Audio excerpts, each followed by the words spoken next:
নমস্কার বন্ধুরা, এই বাংলা শোতে আপনাদেরকে স্বাগত। বন্ধুরা, আমাদের প্রতিবেশী রাষ্ট্র চীন, যে দেশটি অন্যের টেকনোলজি চুরি করে এবং নকল করে যুদ্ধাস্ত্র তৈরিতে সারা পৃথিবীতে নাম্বার 1, আর এই স্ট্র্যাটেজি অ্যাপ্লাই করে চীন অনেক যুদ্ধ বিমান, এয়ার ডিফেন্স সিস্টেম, এমনকি স্টেলথ ফাইটার জেট পর্যন্ত তৈরি করে ফেলেছে, যেমন J-20 এবং J-35। আর J-35 হলো চীনের সবচেয়ে অ্যাডভান্স টেকনোলজির প্রিমিয়াম স্টেলথ ফাইটার জেট। কিন্তু চীন আমেরিকার F-35 স্টেলথ ফাইটার জেটই নকল করে J-35 যুদ্ধ বিমানটি তৈরি করে ফেলেছে। কিন্তু চীনা যুদ্ধাস্ত্রের সারা পৃথিবীতে এমনই খারাপ ইমপ্রেশন অলরেডি তৈরি হয়েছে এবং অপারেশন সিন্দুরে ভারত চীনা যুদ্ধাস্ত্রে এমন দুর্গতি করেছে যে চীন তাদের প্রিমিয়াম স্টেলথ ফাইটার জেট সম্পর্কে প্রথমে বড় বড় কথা বললেও ওই ফাইটার জেট এখনও পর্যন্ত একটিও বিক্রি হয়নি। আর সেই জন্য বাধ্য হয়ে চীন তাদের J-35 যুদ্ধবিমান 50% ডিসকাউন্টে বিক্রি করার জন্য ডেসপারেট হয়ে উঠেছে, যা সত্যি হাস্যকর। অর্থাৎ মাত্র $35 মিলিয়ন চীন তাদের J-35 স্টেলথ ফাইটার জেটটি বিক্রি করতে রাজি। এটি কতটা কম দামে চীন তাদের J-35 যুদ্ধবিমানটি বিক্রি করতে রাজি, চলুন জেনে নেওয়া যাক। আমেরিকার যে F-35 স্টেলথ যুদ্ধবিমানটি রয়েছে সেটির দাম $100 থেকে $120 মিলিয়ন। রাশিয়ার স্টেলথ ফাইটার জেট Su-57 যুদ্ধবিমানটির দাম $80 থেকে $90 million. Russian stealth fighter jet Su-57 100% স্টেলথও নয়। স্টেলথ ফাইটার জেটের কথা যদি ধরা নাও হয় তাহলেও নন স্টেলথ ফাইটার জেট যেমন রাশিয়ার Su-30, যেটি একটি অত্যন্ত পুরনো নন স্টেলথ ফাইটার জেট, সেটির দামও $70 মিলিয়ন অথবা তার কাছাকাছি হবে। সেখানে চীন তাদের সম্পূর্ণ নতুন লঞ্চ হওয়া স্টেলথ ফাইটার জেট J-35 যুদ্ধবিমানটি সমস্ত মিসাইল সহ মাত্র $35 মিলিয়ন বিক্রি করতে রাজি। শুধু তাই নয়, কোনো দেশ যদি Chinese stealth fighter jet J-35 কিনতে চায় তাহলে সেক্ষেত্রে ওই দেশটিকে মাসিক কিস্তিতে ফাইটার জেট বিক্রি করতেও রাজি চীন। অর্থাৎ চীন তাদের স্টেলথ ফাইটার জেট J-35 বিক্রি করতে এক প্রকার ডেসপারেট হয়ে উঠেছে বলা চলে। কিন্তু সারপ্রাইজিংলি সারা পৃথিবীতে কোনো দেশ এই চীনা স্টেলথ ফাইটার জেট কিনতে রাজি নয়। এমনকি পাকিস্তানও, যে দেশটি চীনের কাছ থেকে J-35 যুদ্ধবিমানটি কেনার বিষয়ে আগ্রহ দেখিয়েছিল, সেই পাকিস্তানও চীনা স্টেলথ ফাইটার জেট J-35 কিনতে অস্বীকার করছে। তারা বলছে যে চীনা স্টেলথ ফাইটার জেট কেনার চেয়ে তুর্কির কাছ থেকে কান স্টেলথ ফাইটার জেট লাভজনক। কিন্তু আশ্চর্যের বিষয় এটাই যে পাকিস্তানের প্রধানমন্ত্রী নিজেই চাইনিজ J-35 যুদ্ধবিমানটির খুব প্রশংসা করে বলেছিল যে তারা এই যুদ্ধবিমান কিনবে, কারণ চীন 50% ডিসকাউন্টে পাকিস্তানকে এই যুদ্ধবিমানটি অফার করছে। কিন্তু এখন হঠাৎ করে পাকিস্তান এই যুদ্ধবিমান কিনতে অস্বীকার করছে। এক্ষেত্রে পাকিস্তানের বিদেশমন্ত্রীকে জিজ্ঞেস করা হলে তিনি সে বিষয়ে বলেন যে ওয়েস্টার্ন কান্ট্রি, বিশেষ করে আমেরিকার প্রবল চাপের জন্য এই মুহূর্তে Pakistan Chinese stealth fighter jet J-35 কিনতে পারছে না, কারণ পাকিস্তান আমেরিকা সহ সমস্ত ওয়েস্টার্ন কান্ট্রিগুলিকে চটাতে চাইছে না।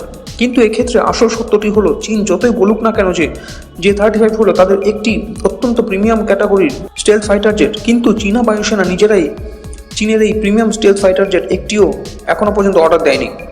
তারা চীনের পুরনো স্টেলথ ফাইটার জেট J-20 ব্যবহার করছে, যদিও J-20 100% স্টেলথ ফাইটার জেট নয়।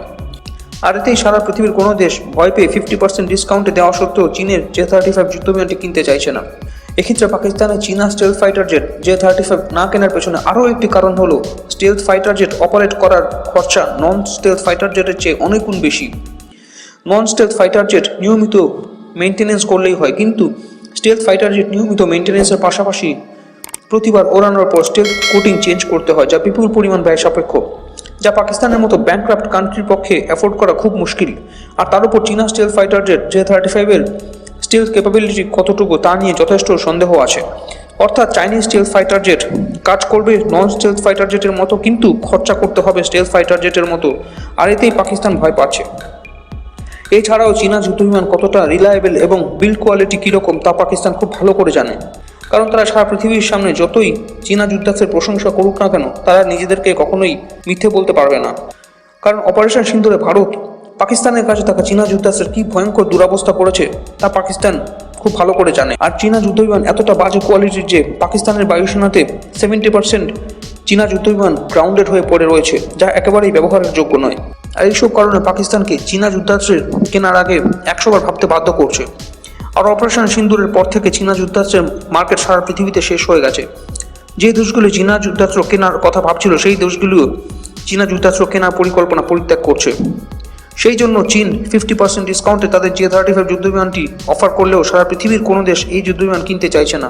তাহলে কি চীনের এই J-35 প্রজেক্টটিও ডেড হতে চলেছে, যে প্রজেক্টটিতে চীন $12 বিলিয়ন জলের মতো উড়িয়ে দিয়েছে? আর এর আগেও চীনের অপর স্টেলথ ফাইটার জেট J-20 প্রজেক্টটিতে প্রায় $40 বিলিয়ন উড়িয়ে দিয়েছে চীন। আর ওই J-20 প্রজেক্টটি কমপ্লিট হতে 11 বছর সময় লেগেছে। কিন্তু ওই J-20 প্রজেক্টটিও চীন যেরকমভাবে আশা করেছিল সেরকম খুব একটা সাড়া ফেলতে পারেনি, যে কারণে চীন J-35 যুদ্ধবিমানটির প্রজেক্টটি শুরু করেছিল। আর এই J-35 যুদ্ধবিমানটির প্রজেক্টটিরও যে করুণ দশা তা চীনের জন্য এবং চীনা বায়ুসেনার জন্য একটি বিরাট বড় সেটব্যাক। কারণ চীনের সবচেয়ে বড় প্রতিদ্বন্দ্বী America 6th generation fighter jet F-47 already তৈরি করে ফেলেছে এবং আগামী 2 থেকে 3 বছরের মধ্যে চীনের দোরগোড়ায় এসে চীনকে ডমিনেট করবে।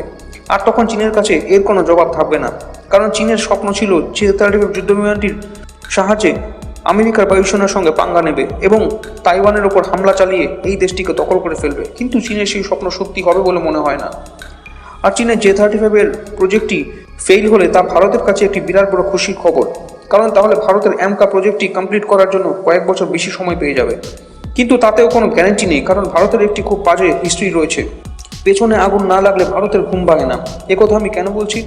ভারতের AMCA প্রজেক্টটি অনেক আগেই তৈরি হয়ে যেত যদি এই প্রজেক্টের জন্য যে বিপুল পরিমাণ অর্থ প্রয়োজন তা সময় মতো রিলিজ করা হতো।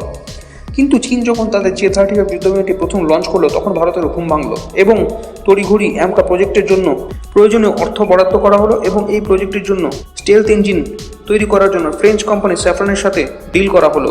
অর্থাৎ আমাদের শত্রু যতক্ষণ না পর্যন্ত শক্তিশালী হয়ে আমাদের বিপদের কারণ হয়ে না দাঁড়াবে ততক্ষণ আমাদের দেশের সরকারের ঘুম ভাঙে না।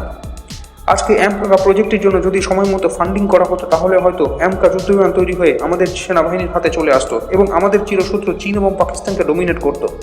সেই জন্য ভারতের সেনাবাহিনীকে শক্তিশালী করে তুলতে কম্পিটিশন থাকাটা অত্যন্ত জরুরি। তো বন্ধুরা, এই বিষয়ে আপনাদের কি মতামত তা কমেন্ট করে জানান এবং ভিডিওটি ভালো লাগলে লাইক করে চ্যানেলটিকে সাবস্ক্রাইব করুন। ধন্যবাদ।